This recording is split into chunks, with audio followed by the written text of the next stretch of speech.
ससुर की ना तू हमरे स्कूल में बम लेके आई बेटा, रॉकेट लेके आई बेटा। तू हमरे स्कूल के उड़ावे चाहता, तहार संबंध आतंकवादी से बाटे ना, तो कहा कि आज हम स्कूल से निकलवा दे भाई, तू बम लेके आई बेटा। अरे गुरुजी बतिया सुनाई। चुप सारे, एक शब्द जिन बोल अब तई।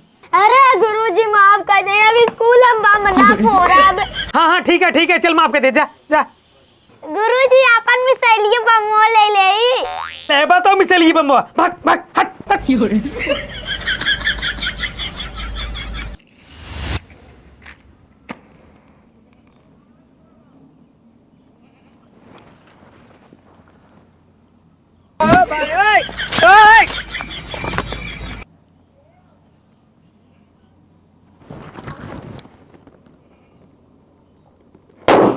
मंगल भावन